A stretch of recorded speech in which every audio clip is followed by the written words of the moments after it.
Once upon a time there was a woman, and she baked 5 pies.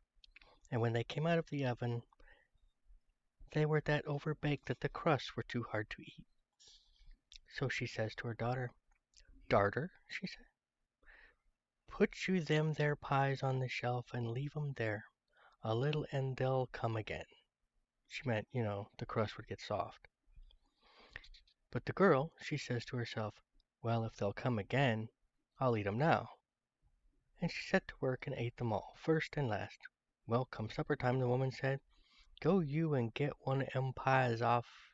I dare say they've come again now." The girl went and looked, and there was nothing but the dishes. So back she came and says, "No, they ain't come again."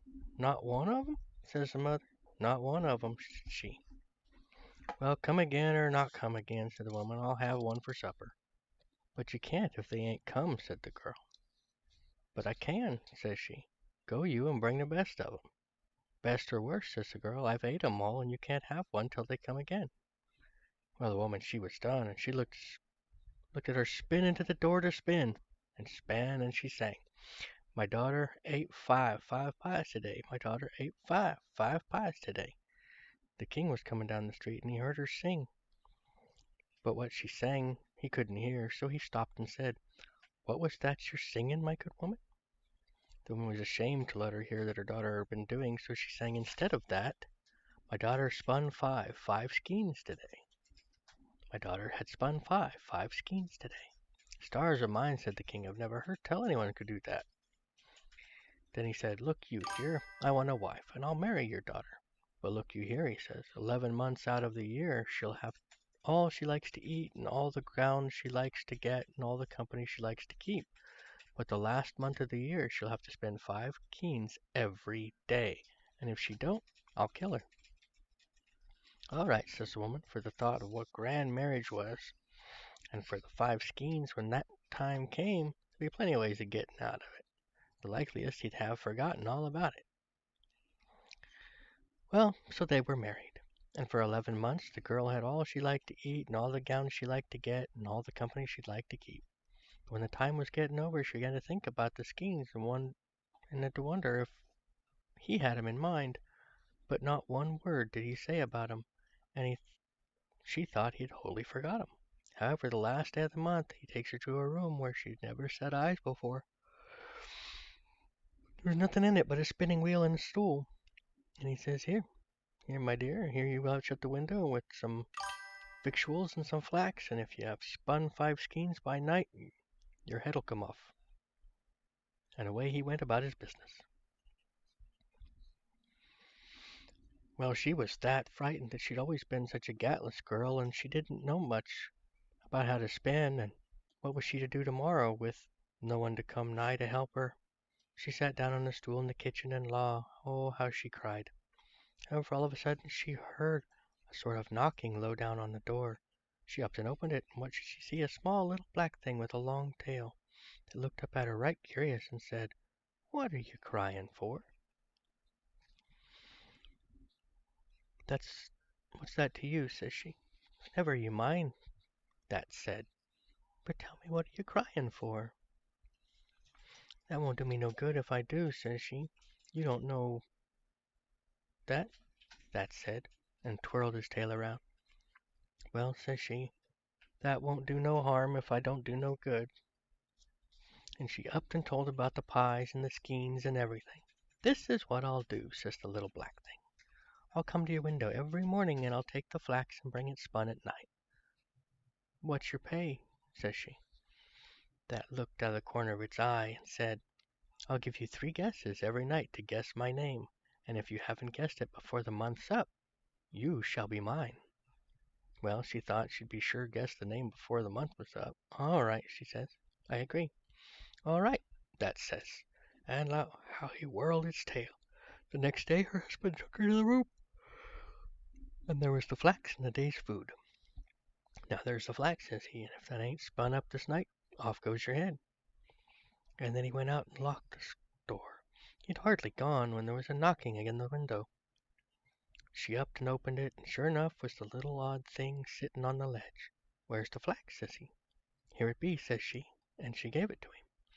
Well, come the evening, a knocking came on the window, and Upton opened it, and there was a little old thing with 5 skeins of flax on his arm. "Here it be," says he, and he gave it to her. "Now what be my name?" says he. What is that, Bill?" she says. "No, that ain't," he says. He twirled his tail. "Is it Ned?" says she. "No, that ain't," says he, and whirled his tail.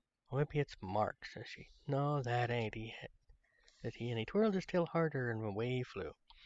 Well, when her husband came in, there were 5 skeins ready for him. "I see I shan't have killed you tonight, my dear," says he. "You'll have your food and your flax in the morning," says he, and away he goes. Well, every day the flax and the food were brought, and every day the 3 little black impet used to come mornings and evenings, and all the day the girl sat trying to think of names to say to it when it came at night, but she never hit the right one, and it got toward the end of the month the impact began to look maliceful, and twirled his tail faster and faster each time she gave a guess, and at last it came with the last day but one. The imp came at night along with the 5 skeins, and said, "What, ain't you got my name yet?" "Is it Nicodemus?" says she. "No, it ain't," says he. "Is it Samuel?" says she. "No, that ain't." Well, is it Methuselah?" says she. "Nope, that ain't it either," he says. He looks at her with the eyes of coal of fire, says, "Woman, they're only tomorrow night, and then you'll be mine." And away it flew. Well, she felt that horrid. However, he never heard the king coming along the passage. In he came, and when he sees 5 skeins, says, "Well, my dear," he says, "I don't see but what you'll have your skeins ready tomorrow night as well, and I reckon I shan't have to kill you. I'll have supper in here tonight." So they brought supper and another stool for him, and the two sat.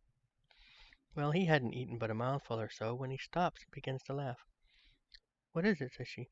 "Oh, why," says he, "I was out a hunting today, and I got away to a place wood I'd never seen before. There was an old chalk pit, and I heard a kind of humming.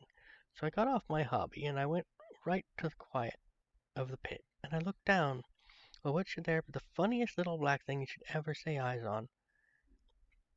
And what was he doing? But he had this little spinning wheel, and he was spinning wonderful fast, twirling that tail. And as he span, he's saying, 'Nimmy, nimmy, not. My name's Tim. My name is Tom Tit Tot.'" Well, if the girl had heard this, she felt like as if she had jumped out of her skin for the joy. She didn't say a word. The next day, the little thing looked so maliceful when he came for the flax.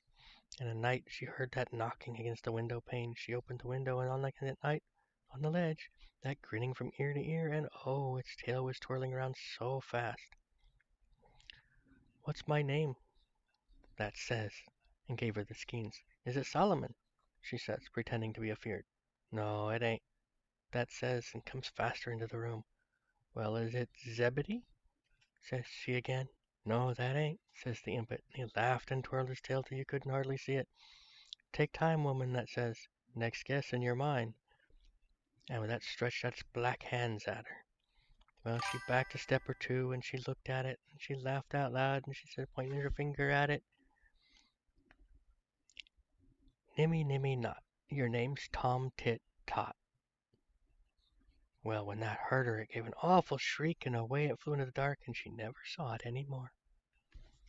So, I'm thinking Rumpelstiltskin in a black imp costume.